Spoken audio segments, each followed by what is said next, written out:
Hello dear friends, how are you. उम्मीद करता हूँ आप सब ठीक ठाक होंगे। आज जो हम लेक्चर सीरीज़ स्टार्ट कर रहे हैं, ये लेक्चर सीरीज़ हमारी है फिंगर टिप्स लेक्चर सीरीज़। इसके अंदर आज जो हमारा पहला लेक्चर है वो है फैमिली कोड्स एक्ट 1964 पर। ये पूरा हम एक लेक्चर के अंदर ये इसको डिस्कस करेंगे, ठीक है। आइए देख लेते हैं हम हमारे पास फैमिली कोड्स एक्ट 1964। इसके अंदर अगर बात करें कि सेक्शंस कितने हैं, टोटल सेक्शंस, तो फिर टोटल सेक्शंस ये जो हैं 26 सेक्शंस हैं। और इसके अंदर एक शेड्यूल भी है, ठीक है, एक शेड्यूल है और इनके दो पार्ट्स हैं, पार्ट्स 1 और हमारे पास पार्ट्स 2। ये टोटल आज एक ही लेक्चर सीरीज में, एक ही लेक्चर के अंदर हम डिस्कस करेंगे। ये जो हमारी लेक्चर सीरीज फिंगर टिप्स है उसके अंदर, ठीक है। इसके अंदर सेक्शन 1 क्या बात करता है, short title, extend and commitment. Short title क्या होगा, मतलब इसका मखसूस नाम, इसका मखसूस जो नाम है, इस एक्ट का जो नाम है, एक्ट का नाम होगा the family codes act 1964। West Pakistan नहीं कह रहे हम, ठीक है, उसको ओमिट किया गया है, ठीक है। एक्सटेंड कहाँ पर होगी, होल ऑफ पाकिस्तान होगी, पूरे पाकिस्तान पर एप्लीकेबल होगा। इसकी कमिटमेंट कब से स्टार्ट हुई, इसकी कमिटमेंट 2 नवंबर 1965 पर। सेक्शन 2 के अंदर इसकी डेफिनेशंस दी गई हैं, वो डेफिनेशन मैं पहले डिस्कस कर चुका हूँ। सेक्शन नंबर 3 के अंदर है एस्टेब्लिशमेंट ऑफ फैमिली कोड्स, कि फैमिली कोड्स जो है एस्टेब्लिश कौन करेगा, उसका क्याम कौन करेगा। ये जो हमारे पास गवर्नमेंट जो है, प्रोविंशियल गवर्नमेंट, वो उनको बनाएगी। यहाँ तक बात क्लियर है। सेक्शन नंबर 4 बात करता है क्वालिफिकेशंस ऑफ जज, कि जज की क्वालिफिकेशंस क्या होगी। इसके अंदर तो सेक्शन 4 के अंदर तो कहा गया है कि कम से कम वो डिस्ट्रिक्ट जज हो, एडिशनल डिस्ट्रिक्ट जज हो, आरी बस में, या फिर कोई सिविल जज हो, वो ही जो है हमारे पास फैमिली जज होगा। यहाँ तक बात क्लियर है। और 5 पर क्या कहा गया है, सेक्शन 5 के अंदर कहा गया है जुरिडिक्शन, जो कि पार्ट 2 हमारे पास शेड्यूल के पार्ट 1 और पार्ट 2 में कहा गया है कि फैमिली कोर्ट्स को कौन कौन से दायरा इख्तियार हैं जो केस समाप्त करने के लिए। केस जैसे कि हमारे पास डावरी है, डावर है, मेंटेनेंस है, एग्जीक्यूशन ऑफ सूट्स है, हमारे पास गार्जियनशिप है, कस्टडी ऑफ चिल्ड्रन है, ठीक है, और रिजोल्यूशन ऑफ मैरिज। ये सब के सब जो है दायरा इख्तियार फैमिली कोड को है, ठीक है। उसके बाद आ जाते हैं सेक्शन 6 कहता है प्लेस ऑफ सिटिंग से, मतलब कहाँ जो है वो जज कहाँ पर बैठेंगे, वो जज जो है ना वो मतलब सूट आप कहाँ पर फाइल करेंगे, place of sewing, place of sitting कहे या प्लेस ऑफ सुइंग कहे, एक ही बात है। वहाँ जज बैठेंगे जहाँ प्रोविंशियल गवर्नमेंट डायरेक्ट करे, एक डिस्ट्रिक्ट के अंदर, ठीक है, या फिर कुछ डिस्ट्रिक्ट के लिए बने फैमिली जज, या फिर एक डिस्ट्रिक्ट के अंदर एक से ज़्यादा फैमिली जज से बैठे, जैसा कि प्रोविंशियल गवर्नमेंट बेहतर समझे। उसके बाद चले जाते हैं इंस्टीट्यूशन ऑफ सूट्स, कि सूट्स कहाँ फाइल होगा, कैसे फाइल होगा, ठीक है। सूट्स जो है ना फैमिली कोड के अंदर फाइल होगा, ठीक है, वो प्लेंट जो है प्रेजेंट करने से सूट फाइल हो जाता है। यहाँ तक बात क्लियर है। आपने सारा ड्राफ्ट बना लिया, ड्राफ्ट बनाने के बाद कोर्ट में प्रेजेंट करेंगे, वो सेक्शन 7 के तहत करेंगे, आ रही बस। उसके बाद चले जाते हैं जब प्लेंट हमारे पास प्लेंटिफ ने फाइल कर लिया, तो उसके बाद आ जाता है नोटिस वगैरह हो जाने के बाद जो है सेक्शन 8 के अंदर इंटीमेशन टू डिफेंडेंट्स, के डिफेंडेंट्स को जो है इंटीमेट किया जाए कि उसके अगेंस्ट में सूट फाइल हुआ है फैमिली कोर्ट के अंदर, वो सेक्शन 8 के अंदर होगा। उसके बाद चले जाते हैं जब प्लेंट फाइल कर ली प्लेंटिफ ने और जो डिफेंडेंट थे उसको इंटीमेट भी कर दिया गया, ठीक है। सेक्शन 9 के अंदर जब डिफेंडेंट्स आता है कोर्ट में, अपीयर होता है, तो फिर वो अपनी रिटन स्टेटमेंट देगा। यहाँ तक बात क्लियर है, सिंपल है। उसके बाद आ जाती है रिटन स्टेटमेंट के बाद pre trial proceeding, sub section 1, section 10 का सब सेक्शन 1 के अंदर कि कोर्ट जो है ना एक प्री ट्रायल डेट फिक्स करेगी WS आने के बाद। प्री ट्रायल का मकसद है हमारे पास हस्बैंड वाइफ को दोनों को कोर्ट प्रीमाइसिस, कोर्ट रूम के अंदर ही बिठाया जाएगा। कोर्ट जो है ना एक कोशिश करेगी कि इनके दरमियान जो है ना रिकन्सिलेशन बन जाए, इनके दरमियान कंप्रोमाइज़ हो जाए, ये बन जाए, ये घर बच जाए, ठीक है। मगर पहले हम देख लेते हैं कि 10 जो सेक्शन 10 जो प्री ट्रायल के बारे में बात कर रहा है, प्री ट्रायल प्रोसीडिंग से है, ठीक है, प्री ट्रायल प्रोसीडिंग्स के बारे में बात करता है कि ये बेसिकली पूरा सेक्शन जो है ना मैं आपको बता देता हूँ। सब सेक्शन 1 के अंदर प्री ट्रायल प्रोसीडिंग्स जो है उनके लिए एक डेट फिक्स की जाएगी, ठीक है। सब सेक्शन 1 के अंदर डेट फिक्स की जाएगी प्री ट्रायल का। सब सेक्शन 2 जो है 10(2) जो है उसके अंदर कोर्ट जो है ना, ये जो भी हमारे पास प्लेंट पार्टीज है उनको और प्लेंट WS और जो भी विटनेसेस के जो भी ब्रीफ समरी है या फिर प्रीसी है, ब्रीफ समरी किसकी होगी, प्लेंटिफ की, कि उसके जो है गवाह हैं कौन सी एविडेंस देंगे, और प्रीसी किसकी होगी, प्रीसी होगी डिफेंडेंट्स की, डिफेंडेंट के विटनेस जो है वो कौन सी एविडेंस पेश करेंगे, कोर्ट जो है उनको क्या करेगी, एग्जामाइन करेगी, उनको इंस्पेक्ट करेगी, जो भी डॉक्यूमेंट्स पेश किए गए सब डॉक्यूमेंट्स को इंस्पेक्ट करेगी। अगर कोर्ट चाहे तो वकील को भी हमारे पास सुन सकती है। और सबसेक्शन 3 के तहत 10(3) के अंदर कोर्ट जो है ना कोशिश करेगी, अब एक अटेम्प्ट करेगी कि दोनों पार्टीज के दरमियान जो है ना कंप्रोमाइज हो जाए, क्या हो जाए, रिकंसिलिएशन हो जाए।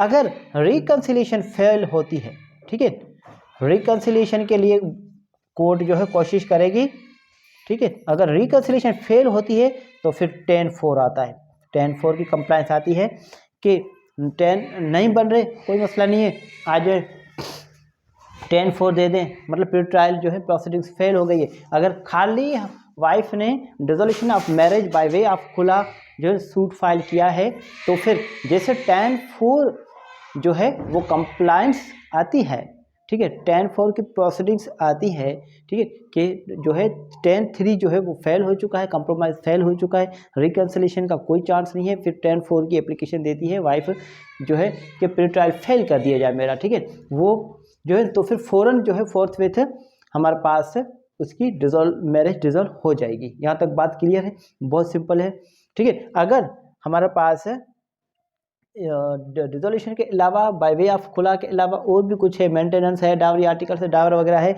तो फिर सूट आगे चलेगा, ठीक है। 10(4) मतलब हमारे पास रिकंसिलिएशन फेल हो गया है, ठीक है। अब डेट फिक्स की जाएगी फॉर रिकॉर्डिंग ऑफ एविडेंस, ठीक है, फॉर एविडेंस कि ठीक है अब नहीं बन रहे तो हम एविडेंस रिकॉर्ड करेंगे। यहाँ तक बात क्लियर है, यहाँ तक आप नोट करें, इसके बाद हम सेक्शन 11 से स्टार्ट करते हैं। जी फ्रेंड्स, आपने नोट कर लिया, तो अब चले जाते हैं हम सेक्शन नंबर 11 से, ठीक है। सेक्शन नंबर 11 बात करता है कि जब प्री ट्रायल फेल हो जाती है तो फिर आप एविडेंस रिकॉर्ड कराएं। फिर एविडेंस रिकॉर्ड होगी प्लेंटिफ के विटनेस जो भी हैं, ठीक है, उसके बाद चले जाएंगे डिफेंडेंट्स और डिफेंडेंट्स की जो भी विटनेस हैं, ठीक है।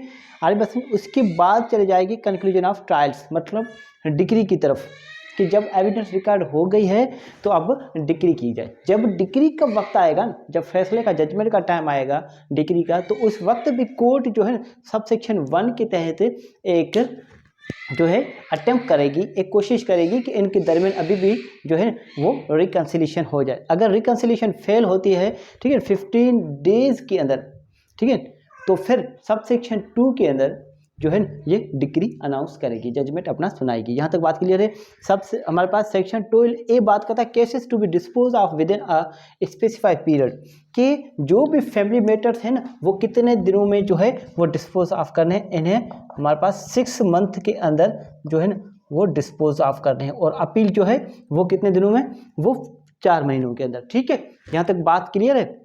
इन्फोर्समेंट ऑफ डिक्रीज, कि डिक्रीज की एग्जीक्यूशन कैसे की जाए वो हमारे पास सेक्शन 13 बताता है। यहाँ तक बात क्लियर है। जो भी हमारे पास डिक्री है, फॉर एग्जांपल कोई पेमेंट के इशू है, कुछ भी है, ठीक है, अगर उनकी इन्फोर्समेंट करानी है तो सेक्शन 13 के तहत होगी। यहाँ तक बात क्लियर है। और उसके बाद आ जाएगा अपील। अपील कहाँ पर होगी, अगर हमारे पास डिस्ट्रिक्ट कोर्ट ने अगर कोई हमारे पास फैमिली कोर्ट का सूट डिसाइड किया है तो फिर अपील हाई कोर्ट होगी। और अगर फैमिली कोर्ट सबऑर्डिनेट है डिस्ट्रिक्ट कोर्ट की तो फिर अपील जो है वो डिस्ट्रिक्ट कोर्ट में होगी। यहाँ तक बात क्लियर है, ठीक है। और अपील जो है 4 महीने के अंदर डिसाइड करनी है। उसके बाद चले जाते हैं power of family court to summon witnesses, कि हमारे पास फैमिली कोर्ट किसको समन कर सकती है, कौन से विटनेस को। फैमिली कोर्ट को कोई इख्तियारात नहीं है कि वो अपनी मर्जी से किसी विटनेस को बुलाए, मगर जो पार्टीज है ना वो चाहे कि हम इस विटनेस को जो है ना हम कॉल नहीं कर सकते, ये लिहाजा ये कोर्ट कॉल करे तो फिर वो कोर्ट को पावर है on the intimation of the any either party, चाहे प्लेंटिफ कहे या फिर जो है प्लेंटिफ कहे या फिर डिफेंडेंट कहे कोर्ट को कि इस ये जो विटनेस है इसको कोर्ट कॉल करे, इसकी एविडेंस रिकॉर्ड की जाए। ठीक है, यहाँ तक बात की। उसके बाद चले जाते हैं सेक्शन 16 बात करता है कंटेम्प्ट ऑफ कोर्ट, कि कोर्ट की कंटेम्प्ट करना। ठीक है, कोर्ट की कंटेम्प्ट करना, कि कोर्ट की तौहीन करना। कौन कौन सी बातें जो है कोर्ट की कंटेम्प्ट हैं फैमिली कोर्ट की, ये हमारे पास है। अगर आप देखेंगे सेक्शन नंबर 16 कि कौन कौन सी बातें जो है वो कोर्ट की कंटेम्प्ट हैं। फॉर एग्जांपल किसी भी किस्म की कोई भी हमारे पास गाली गलौज करना कोर्ट के अंदर। ठीक है, किसी भी किस्म की offers and insult to family courts, या फिर कोई भी फैमिली सूट चल रहा है उसके अंदर इंटरवेंशन करना।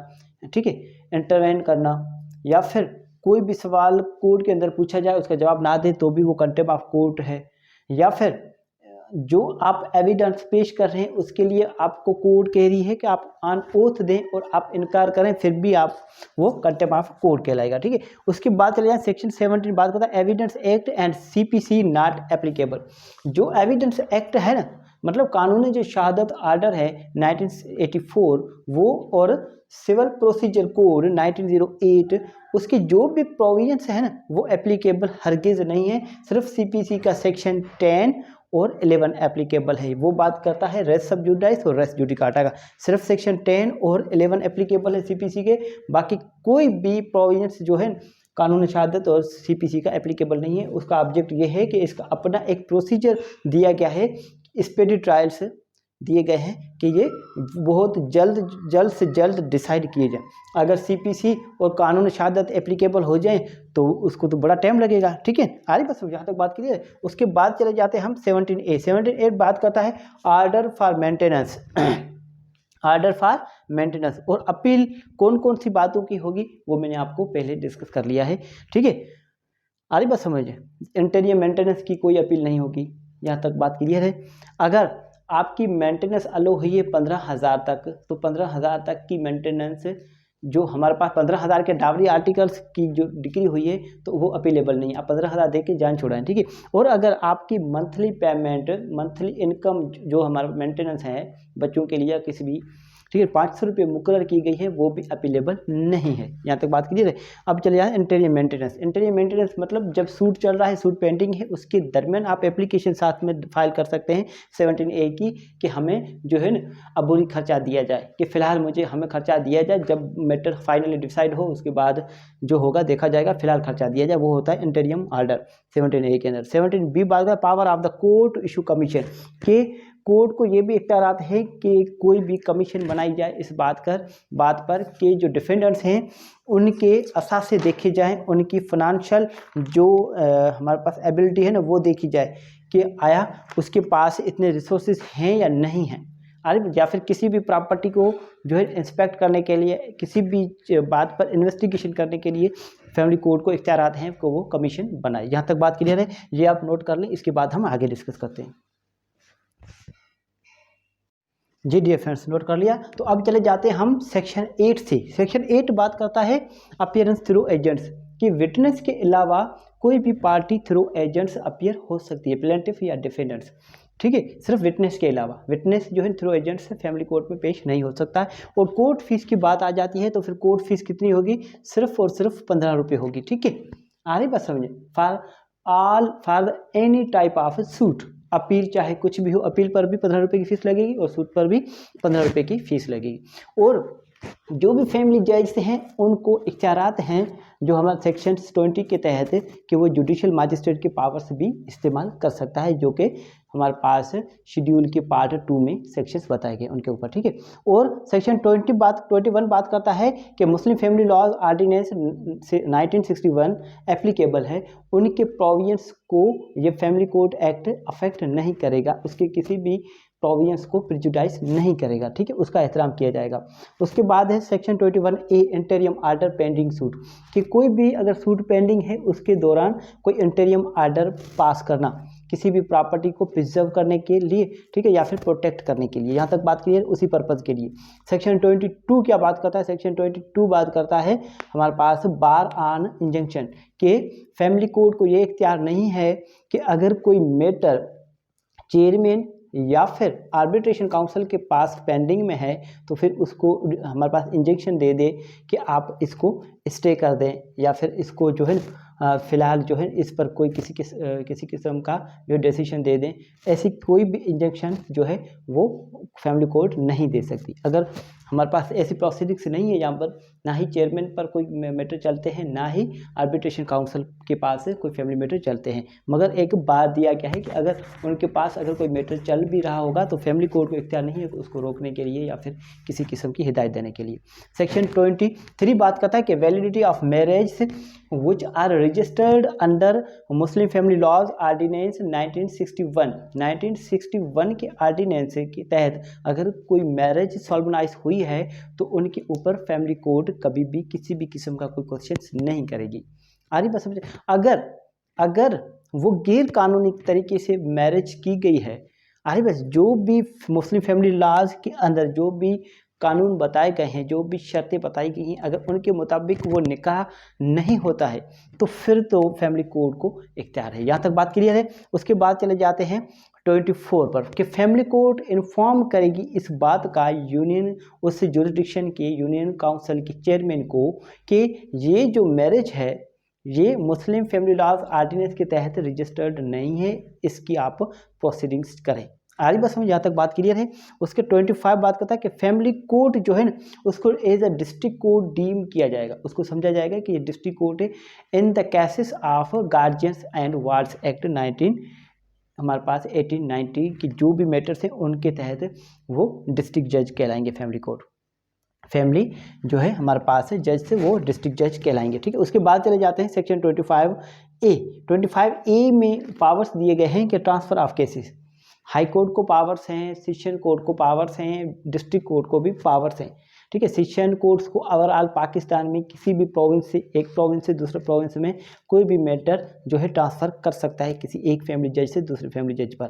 ठीक है, और हाई कोर्ट को भी पावर्स है कि एक डिस्ट्रिक्ट से दूसरे डिस्ट्रिक्ट तक भी जो है ना वो ट्रांसफ़र कर सकता है, और डिस्ट्रिक्ट कोर्ट को सिर्फ ये पावर है कि वो अपने डिस्ट्रिक्ट के अंदर किसी भी मैटर को एक फैमिली कोर्ट से दूसरी फैमिली कोर्ट के पास ट्रांसफ़र कर सकता है और खुद भी डिस्ट्रिक्ट जज सुन सकता है। सुप्रीम कोर्ट खुद भी जो है मैटर को डिस्पोज ऑफ कर सकती है, हाई कोर्ट भी खुद डिस्पोज ऑफ कर सकती है। उसके बाद चले जाते हैं हम हमारे पास स्टे ऑफ प्रोसीडिंग्स कि कोई भी मैटर हो, कोई भी मैटर चल रहा हो तो फिर हाई कोर्ट और डिस्ट्रिक्ट कोर्ट को इख्तियारात हैं कि वो मैटर को स्टे करा दें। फिर स्टे कराने की कोई भी वजह हो सकती है, कुछ भी हो सकती है।